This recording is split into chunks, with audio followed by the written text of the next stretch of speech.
창세기 39장, 다시 요셉 이야기로 돌아왔습니다. 꼭 우리나라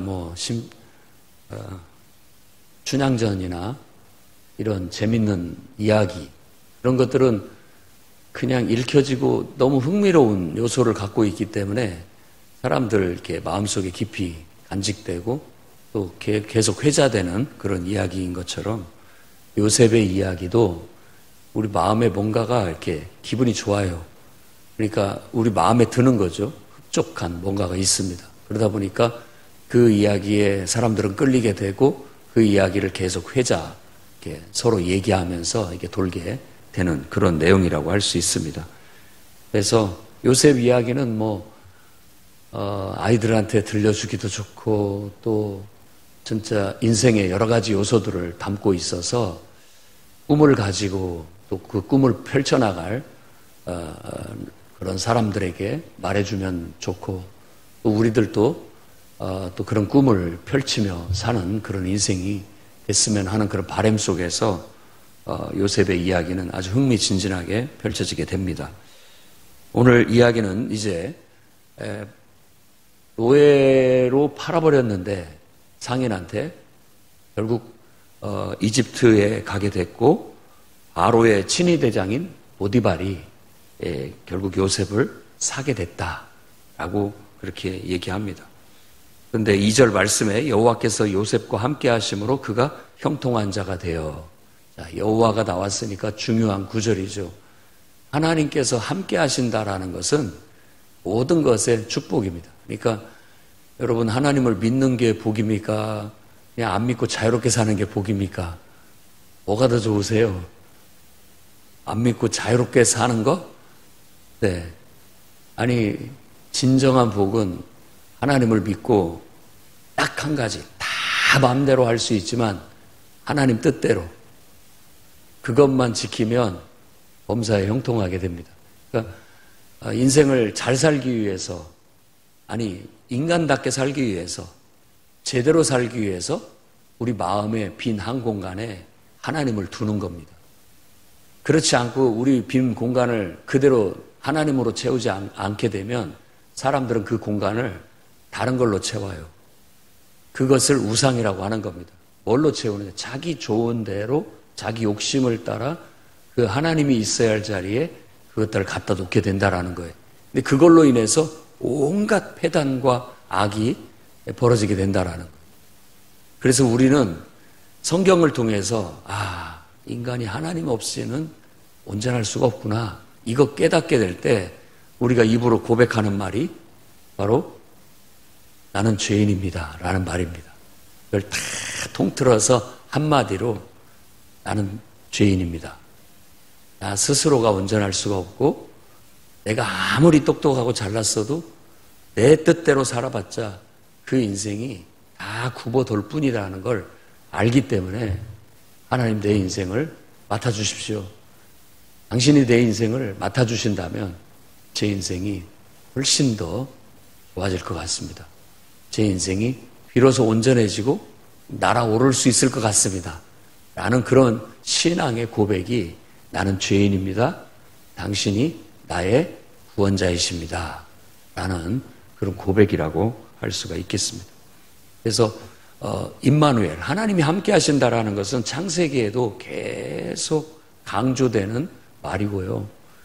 그리고 성경 전체, 바로 전체의 이야기인 것처럼 마태복음에서는 예수님의 이름을 임마누엘이라고 그렇게 갖다 해석을 하게 되는 겁니다. 임마누엘이, 하나님이 우리와 함께 하심이 곧 구원이에요.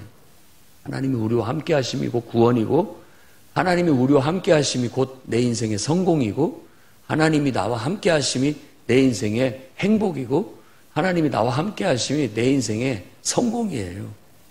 그걸 믿고 그걸 펼치며 살아야 됩니다. 요셉은 철부지 요셉이, 형들 고자질이나 했던 철부지 요셉이 갑자기 사람 됐냐? 라고 말하기는 어렵습니다. 처음부터 요셉은 정직한 사람이고 정직한 심성과 성실한 심성을 가지고 있었어요. 남들이 미워할 만큼 똑바른 사람이에요. 정직한 사람. 특히 이제 어렸을 때는 더 정직하고 더 성실하기 때문에 눈치 같은 거 안 보고 그러기 때문에 더 형제들한테 미움을 받았죠. 시기 질투를 받고. 아버지도 그를 사랑했을 뿐만 아니라 하나님도 그를 사랑했으리라고 그렇게 봅니다. 아, 그를 통해서 내 뜻을 이루어야 되겠다. 그래서 꿈을 주신 거죠. 그에게 꿈을 주셨고, 이제 그것을 이루기 위해서는 편안한 아버지의 울타리 안에 둘 수가 없었습니다. 더 큰 세계로 내보내야 되죠. 그래서 테스트를 거쳐야 되는 겁니다. 여러 가지 연단을 통해서, 테스트를 통해서 연단을 받게 되고, 그걸 통해서 이제 됨됨이가 만들어지는 거죠. 우리 모두가 아무리 다 자식들에게 다 물려주고 싶어도 아이들이 뭔가 능력을 갖추기 전에 또 됨됨이를 갖추기 전에는 그걸 감당할 수 없기 때문에 줄 수가 없죠. 지금 어린아이, 젖먹이 어린아이한테 뭘 어떻게 해줄 수가 있겠습니까? 아이가 그걸 감당이나 하겠습니까? 초등학생인 아이한테 뭐 재산을 물려줄 수 있겠습니까? 아이가 그걸 감당이나 하겠습니까? 클 때까지는 누군가가 곁에서 돌봐주지 않으면 안 될 겁니다. 그러니까 그런 것들을 관수할 수 있고 그런 것들을 제대로 관리할 수 있는 능력이 장성할 때까지, 그러기까지는 이 아이를 성장시키고 성숙시켜 나가야 됩니다. 그러기 위해서는 연단이 필요한 거예요. 우리 인생의 연단을 너무 기분 나쁘게 생각하지 않기를 바랍니다. 그리고 부정적으로 자꾸 피하려고만 하지 마시고 기꺼이 받아들이셔야 됩니다. 기꺼이 연단, 아, 이거 하나님께서 나를 연단하시는 거구나 라고 생각하면 기뻐하고, 기뻐해라고 예수님께서도 그랬잖아요. 의를 위하여 핍박을 받는, 내가 잘못을 하지 않았다는데 그걸로 인해서 욕을 먹고 그걸로 인해서 미움을 받는다라고 하는 것은 오히려 나에게는 축복이로 알고 감사하고 기뻐해야 되는데 왜 화를 내십니까? 왜 거기에서 자꾸 부정적으로 반응을 하냐고요. 하나님을 섬기는 거잖아요, 우리가. 하나님을. 그런 순간에 오히려 기뻐하는 것이 성숙한 신앙인의 모습이에요. 여러분의 신앙을 성숙시키시고 단련해 나가시기 바랍니다. 요셉이 코를 쭉 빠뜨리고 어떻게 형들이 나를 이렇게 팔아넘길 수 있고 나를 죽이려고 한단 말인가. 충격이다. 충격받았다. 살 재미도 없고 의미도 없고 의욕도 없다. 노예로 팔려가고 내가 뭘 하겠는가. 그렇게 해가지고 시켜도 헌운동 만운동 하고 사는 것도 그냥 질질 끌려다니듯이 그냥 살아가고 자꾸만 철커덕 마음의 문을 닫고 안 하려고 하고 벗어나려고 하고 이렇게 하다 보면은 이 아이가 뭐가 됐겠습니까? 결국은 어디서 채찍이나 맞다가 미움받고 아무짝에 쓸모없다고 버림당하지 않겠습니까? 근데 요셉의 모습에는 그런 구김살이 하나도 안 느껴져요.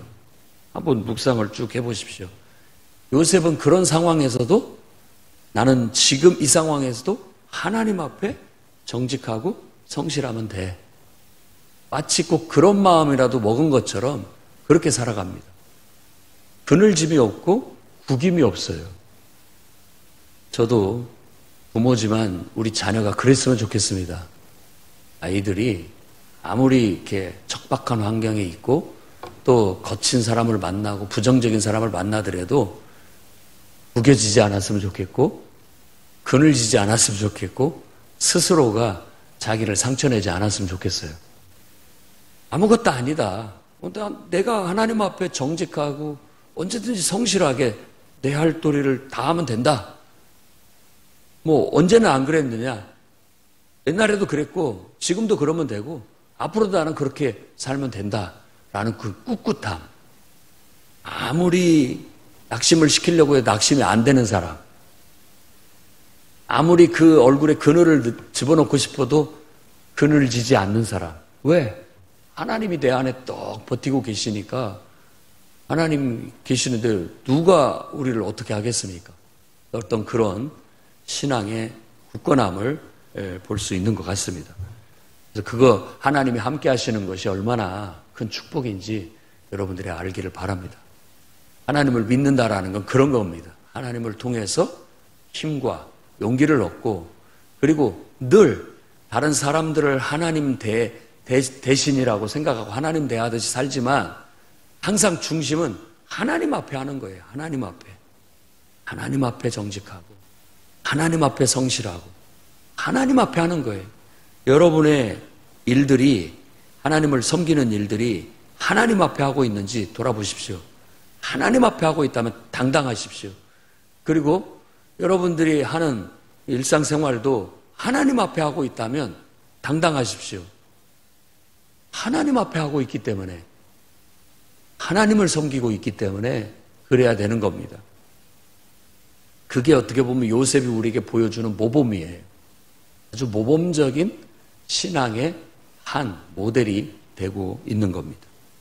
그러니 하나님께서도 당연히 그를 형통하게 하십니다. 그래서 그가 하는 모든 일들이 다 형통하게 되었다라는 것은, 형통이라는 것은 잘 풀렸다라는 뜻이기도 하고 또 계속해 증가되어져 나갔다라는 거예요.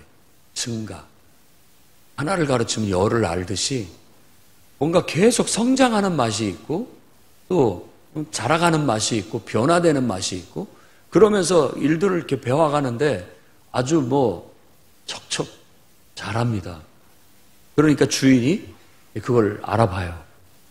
그러니까 아무리 노예로 팔려온 노예지만 애가 진귀한 보석이 들어왔다. 별거 없이 그냥 샀는데, 기대 없이 샀는데 이 아이가 굉장히 영특하고 능력이 탁월하구나 라는 걸 알고 귀하게 보고 아이를 이렇게 여러 가지 일들을 더 맡겨봅니다. 그랬더니 모든 일들을 아주 척척 알아서 잘하고 흠잡을 데가 없이 잘하는 거예요. 그래서 요셉을 결국은 가정의 총무로 삼게 돼서 그 주인 보디발이 모든 것을 다 맡겨도 전혀 염려할 것이 없을 만큼 주인의 마음에 쏙 들게 하는 거예요. 그것을 선한 청직이라고 합니다. 그래서 성경에서는 우리 인간이 신 앞에 선한 청직이다. 내 몸이라고 내 것이 아니다. 내 몸도 하나님이 내게 간수하라고 관리하라고 맡겨준 거다. 그러니까 내 몸 관리도 내가 잘하는, 그게 바로 선한 청직인 거고, 내 가족들이라고 해서 다 내 것이 아니다. 하나님께서 나를 위해서 나에게 돌보라고 붙여준 사람들이다 라고 생각하고 선한 청지기로서 하나님이 전혀 딱 됐을 때 마음에 쏙 들게 잘 관리를 해나가는 것, 그게 청지기로서의 사명감인 겁니다. 인생은 청지기로서 사명감을 갖고 살아가는 것이에요. 그래서 항상 주인이 기뻐하실 대로, 주인의 뜻대로 살아가게 되는 것이죠.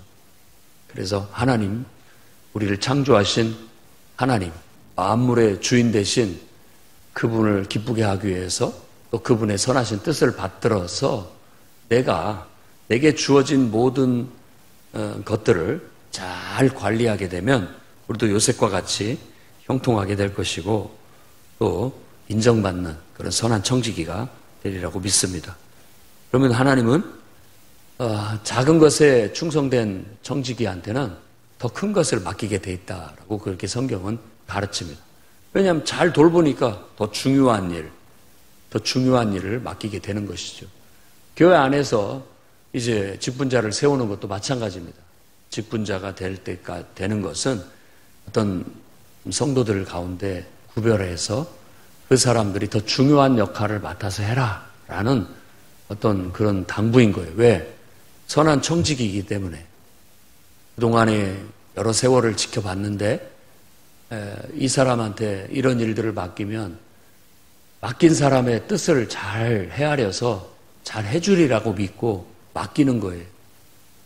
근데 그 일을 맡아서 하면서 맡긴 사람의 마음을 제대로 헤아리지 못한다면 선한 청지기는 되지 못합니다. 자기가 하고 싶은 대로 하면 선한 청지기는 아니죠. 그렇죠? 그러면 그걸 일을 맡긴 사람의 눈밖에 나게 되고 결국 그것이 뭐가 좋은 일이 있겠습니까? 맡긴 사람도 후회하게 되고 맡은 사람도 불편하게 되면 그 일을 안 하는 것이 차라리 낫죠. 그래서 디모데에게 사도 바울이 직분자를 세울 때는 시험해보고 세워라 라고 얘기했고, 그 일을 잘 감당하는 자는 최고의 영광을 얻게 될 것이다 라고 그렇게 얘기했을 뿐만 아니라, 자격이 되지 않는 자에게는 섣불리 맡기지도 말아라 라는 그런 당부를 하고 있는 거예요. 그만큼 신중하게 그런 것들을 맡겨야 되고, 또 신중하게 그것들을 감당을 해야 칭찬받게 되고 인정받게 되고, 그것들이 다 사람한테 하는 것 같지만 하나님 앞에 하는 겁니다. 그걸 놓치는 거예요. 순간 하나님 앞에 하는 것이라는 진지함과 신실함으로 말하고 행동해야지, 꼭 자기 일 하듯이 하고 자기 멋대로 하거나 또 그 일을 맡긴 사람의 뜻을 헤아리지 못하거나 또 하나님 앞에서 한다라는 그 정신을 놓치거나 하면 우리가 그 일을 안 맡은 것만 못한 그런 결과를 가져올 수도 있다라는 것을 우리가 기억해야 됩니다. 저는 여러분들이 다 정말 요셉과 같은 선한 청지기들이 되어서 하나님께 사랑받고 인정받아 더 중요한 일, 더 귀한 일들 잘 맡아서 감당하는 그런 축복된 인생들이 되시기를 바랍니다. 그 다음에 이제 또다시 위기가 닥쳐옵니다. 7에서 18절 말씀에는 주인의 아내가 요셉한테 푹 빠져가지고 요셉을 유혹해요.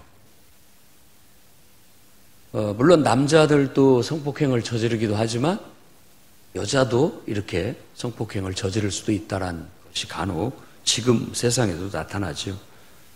그래서 유혹을 하는데 결국 넘어가지 않자, 요셉이 넘어가지 않고 끝끝내 버티는데 결국은 일을 꾸며요. 사람들 다 내보내고 요셉만 불러들여서 결국 일을 저지르려고 했는데, 요셉이 그 사실을 알고 뿌리쳐 도망갈 때 겉옷을 잡았는데 겉옷을 그냥 벗어버리고 도망쳤다라는 거예요.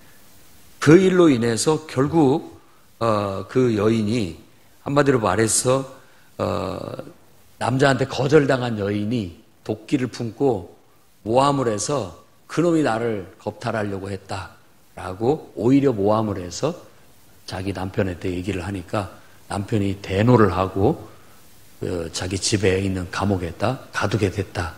그 감옥은 왕의 친위대장이니까 왕실에서 죄를 짓는 사람들 가둬놓는 곳이 바로 그 집에 있는 감옥이었던 것이죠. 자, 의인은 핍박을 받는다라는 게 어떻게 보면 성경에서 말하는 진리예요. 의인은. 의롭게 살려는 사람은 핍박을 받아요. 그게 성경의 이야기 전체의 이야기 속에 나와 있습니다. 가장 그것을 잘 묘사하고 있는 게 이사야 53장. 고난받는 종의 노래. 하나님의 뜻대로 하나님 앞에서 정직하고 성실하게 정말 하나님의 종으로서 신실하게 살아가는 사람들이 받는 고난을 노래하고 있어요. 자기는 아무것도 잘못한 게 없어요. 죄가 없어요. 그런데 자기가 죽임을 당하는 거예요. 고난을 받고. 그런 것에 대한 노래, 의인이 받는 고난에 대한 노래, 그걸 축복하고 있고 치하하고 있는 거예요. 그 공로를. 그런 의인의 희생이 있어서 이 세상이 구원받는다. 그런 의인의 희생이 있어서 교회가 튼튼해진다. 건강해진다. 라는 것을 가르치고자 했던 것입니다. 그런 의인들이 이스라엘에 있어서 고난을 받았기에, 고난받고 죽어졌기에 지금 오늘날 우리가 있는 것이다. 라고 그렇게 말하는 거나 진배 없는 것이죠. 우리가 현충일을 지키고 또 조국을 위해서 자신을 희생한 사람들의 죽음을 귀하게 보는 것도 다 그런 의미가 있는 겁니다. 의를 위해서 고난받고 자기를 희생하는 것이 세상을 지탱하는 힘이요 세상을 올바른 길로 이끌어가는 구원의 동력이에요. 그것을 따라서 예수 그리스도께서도 바로 우리를 위해서 이 땅에 오셔서 고난을 받으셨잖아요. 미움을 받고 십자가에 못 박혀 죽으셨습니다. 그것이 바로 우리에겐 구원이 되는 것이죠. 온 세상을 구원의 길, 생명의 길로 이끄는 통로가 되게 만들었던 거예요. 그러니 여러분, 내가 잘못도 없는데 왜 내가 이런 욕을 먹고, 나는 잘못한 것도 없는데 내가 왜 이런 고난을 받고, 내가 잘못한 것도 없는데 내가 왜 이런 어려움을 당해야 됩니까? 목사님 싫습니다 라고 함부로 말하지 마시기 바랍니다. 여러분들은 지금 굉장히 거룩한 길을 걸어가고 있는 거예요. 그것이 하나님의 뜻인지 어떻게 합니까? 그것이 하나님의 뜻이라면 그걸 거부하시겠습니까? 아버지여, 할 수만 있거든 이 잔을 내게서 옮기십시오. 옮겨주십시오. 그냥 고민해서 너무 힘듭니다. 죽을 것 같습니다. 하지만 내 뜻대로 하지 마시고 아버지 뜻대로 하십시오. 이 진노의 잔이, 이 죽음의 포도주 잔이 내가 마셔야 할 잔이라면, 그것이 하나님의 뜻이라면 기꺼이 받아들이겠습니다. 이런 것이 숭고한 희생정신인 거예요. 앞에서 우리가 유다도 봤지만, 유다가 다말과 겪은 여러 방황 속에서 겪은 일들을 통해서 유다는 희생적인, 헌신적인 인격으로 바뀝니다. 나중에 베냐민을 위해서 자기 목숨을 내놓겠다라고 하는 희생적인 사람이 되는 거예요. 어디서든지 자기 희생적인 그런 삶을 선택하는 것이 가장 숭고하고 아름답습니다. 그게 어떻게 보면 목회자의 길이고, 그게 어떻게 보면 목자의 길이고, 교사의 길이고, 모든 직분자의 길이고, 또 모든 성도의 길이라고 할 수 있어요. 여러분, 좁아 보이지만 그 길을 걸어가십시오. 그래야 미래가 있습니다. 그래야 이 세상에 희망이 있는 거예요. 여러분이 그렇게 자기를 죽이고 감수하고 꿋꿋하고 당당하게 기쁨으로 그런 고난을 받아들일 때 여러분을 통해 세상이 밝혀질 수 있다. 하나님이 여러분을 통해서 역사하실 겁니다. 요셉은 감옥에 갇혔습니다. 자, 감옥에 갇혔는데, 이게 뭐냐. 형들한테 버림받아 노예로 팔려와. 종로로 타다가 이제 좀 살만하니까 다시 또 이렇게 억울하게 또 감옥에 처박혔구나. 꽃밭들이고, 인생의 모든 부정적인 것은 다 내 것 같고, 그냥 낙심해서 짓눌려서 진짜 마음의 감옥에 갇혀가지고 사람도 안 만나려고 하고 말도 안 하려고 하고 그냥 혼자 외롭게 스스로를 가둬두는, 그럴 수도 있었지만 요셉은 또 전혀 그런 기운이 느껴지지가 않습니다. 요셉의 한번 그 모습을 상상해 보십시오. 뭐 어때? 원래부터 나는 아무것도 없었어. 나는 하나님 앞에 정직했고 나는 하나님 앞에 성실했어. 그 주인 집 아내가 유혹을 했을 때도 성경은 뭐라고 얘기하냐면 7절에 내가 어찌 이 큰 악을 행하여 하나님께 죄를 짓겠습니까? 요셉은 하나님 앞에서 정직하려고 했고 누가 보든 안 보든 하나님 앞에 성실하려고 했던 사람이에요. 죄인의 신분으로 감옥에 들어갔을 때에도 요셉은 그 마음이었습니다. 그래, 하나님이 나를 이곳으로 보냈다면 여기에서도 내가 하나님 앞에 정직하고 성실하게, 뭐 내가 억울한 점은 있지만 그래도 있는 곳에서 성실하려고 했고 정직하려고 했고 최선을 다하려고 했던 구겨지지 않는, 그늘지지 않는 요셉을 다시 보게 됩니다. 옥에 갇혔으나 여호와께서 함께 계셨다. 거꾸로 생각하면 옥에 갇혔어도 나는 하나님을 의지했다. 우리 편에서 얘기한다면, 하나님의 주권으로 얘기한다면 하나님이 함께 하셨다. 우리 편에서 얘기한다면 그 말을 그렇게 바꿀 수가 있는 겁니다. 나는 그런 상황에서도 하나님만 붙잡고 흔들리지 않았다. 이런 말이 되는 것이죠. 이런 심지가 굳은 정말 거듭난 그런 성도들이 되시기를 바랍니다. 흔들리지 않는 신앙, 어떤 상황, 어떤 처지, 어떤 말 들었다 할지라도 흔들리지 않아요. 왜? 나는 하나님을 바라보니까. 하나님을 의지하니까. 그리고 하나님의 선하심을 믿고 하나님 앞에 정직하고 성실하면 된다라는 그런 투철한 신앙심이 내 안에 있기 때문에 사람 때문에 실망하지 않고 사람 때문에 시험 들지 않고 사람의 말 때문에 흔들리지 않고 사람의 말은 다 걸러내고 하나님 말씀만 그 속에서 찾아서 들으려고 하고 그것에 순종하려고 하는 태도를 가지게 된다면 우리는 훌륭한 고난받는 종이 될 수 있을 뿐만 아니라 또 우리를 통하여 하나님께서는 뭔가 우리를 연단하셔서 우리 그릇을 넓히시고 더 키우시는 거예요. 하나님이 고난을 주셔서 연단하실 때마다 요셉의 그릇이 커집니다. 커져요.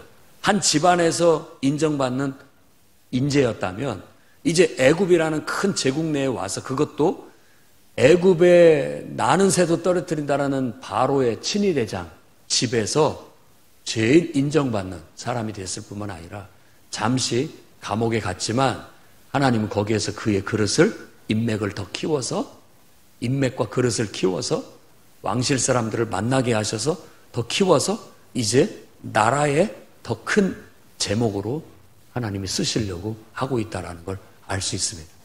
요셉이 그걸 다 알고 했겠습니까? 아니죠. 몰랐죠.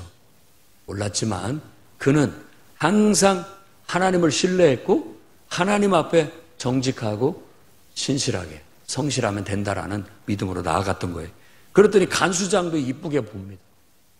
아니 정직하고 성실하게 그늘짐 없이 이렇게 항상 기쁘고 활기차게 살아가는 사람을 어디서 봅니까?